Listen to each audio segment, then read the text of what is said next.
तो शायद ही आपने नोटिस किया होगा, लेकिन आज तक जिंदगी में शायद ही आपके परिवार, आपके दोस्तों के सर्कल में आपने कभी धर्म के नाम पर बात की होगी।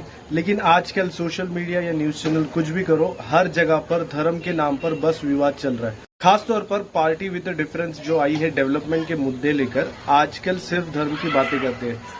दोस्तों, अब ऐसा ही मुद्दा एक आया है जहां पे तिरुपति मंदिर के लड्डुओं में एनिमल फैट, बीफ का फैट मिला हुआ बहुत बड़ा विवाद चल रहा है। उसी पर मेरे कुछ सिंपल सवाल है, देख सकते हैं कोई जवाब दे सकता है क्या? ये 3 पिक्चर्स जो 2 टेस्ट रिपोर्ट है और एक टीटीडी की वेबसाइट का जो है इस पर बेस्ड है, और सारा एलिगेशन भी उसी पे चल रहे हैं। सारे न्यूज चैनल ने भी उसी को वायरल किया। लेकिन अगर आप देखोगे तो सैंपल 17 जुलाई को लिया गया और रिपोर्ट सबमिट की है 23 जुलाई को।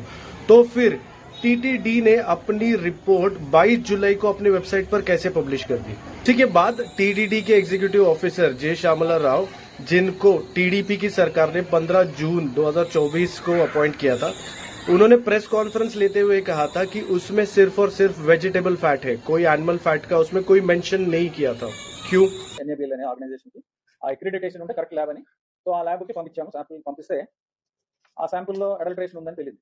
అడల్ట్రేషన్ ఏం అడల్ట్రేషన్ ఉందంటే వెజిటబుల్ ఫ్యాట్స్ అంటే మనకి వనస్పతి అంటాం కదా, vegetable ghee or vanaspati or whatever, అది తెలిసింది. సో అడల్ట్రేషన్ ఉందని తెలిసింది. ఆ రిపోర్ట్లో సమ్ ఇంగ్రీడియంట్స్ వచ్చినాయి దాంట్లో. रिपोर्ट पर कहीं पे भी एनएबीएल का या लैबोरेटरी का नाम मेंशन नहीं है। अगर आप वायरल हुए दोनों पिक्चर्स को कंपेयर करें तो दोनों के लैबोरेटरी रेफरेंस नंबर तक सही नहीं है, दोनों के मैच नहीं हो रहे। अगर आप देखोगे तो कॉन्ट्रैक्ट 2023 में ही नंदिनी का कॉन्ट्रैक्ट टर्मिनेट करके एक नया ई टेंडरिंग शुरू किया था, क्योंकि लोग 2020 से ही कंप्लेन कर रहे थे लड्डू की क्वालिटी की। ऐसे में वहां पर ट्रक लोड भर के रिजेक्ट हुए थे घी के सैंपल, उसके भी रिपोर्ट्स उन्होंने दी थे। घी की या लड्डू की बात करें तो ज्यादा से ज्यादा उसे 7 दिन तक रखा जाता है, यानी कि जो सैंपल 17 जुलाई को लिया गया था वो 10 या 16 जुलाई के आसपास का होगा।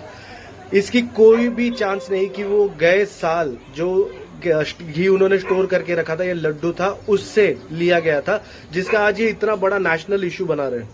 अगर 23 जुलाई के आपके पास रिपोर्ट्स थे, सॉलिड एविडेंस था, तो आप 100 दिन तक चुप क्यों रहे चंद्रबाबू नायडू जी? आज आपने ये मुद्दा क्यों बनाया हुआ है? 30 जुलाई की प्रेस कॉन्फ्रेंस में राव साहब ने कहीं पे भी नेशनल डेयरी डेवलपमेंट बोर्ड के रिपोर्ट के बारे में कोई जिक्र नहीं किया, और तब वेज फैट्स होने के बाद आज वो एनिमल फैट कैसे हुआ?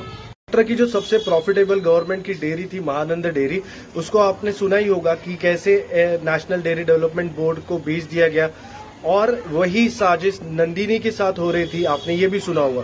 क्या ये इसके पीछे का कोई रीजन है? सबसे आखिर में दोस्तों यही कहना चाहूंगा, एक चुने हुए नेता का काम, खासकर एक राज्य के मुख्यमंत्री और उप मुख्यमंत्री का काम होता है कायदा और सुव्यवस्था बनाए रखना। ऐसे में दोस्तों उसी राज्य के पाखंडी पवन कल्याण, उनके उप मुख्यमंत्री का पाखंड में ऑलरेडी बहुत सारे पोस्ट से एक्सपोज कर चुका हूं, लेकिन अचानक से वे जनता में रोष भरने का काम कर रहे हैं। उनको कह रहे हैं कि आप रास्ते पर आओ, प्रोटेस्ट करो। ऐसा कौन सा मुख्यमंत्री कहेगा?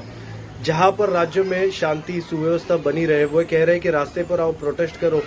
इनके बच्चे खुद पढ़ेंगे फॉरेन में, इनके बच्चे कभी रास्ते पर नहीं आएंगे, लेकिन वे आपके बच्चों को लड़ाएंगे।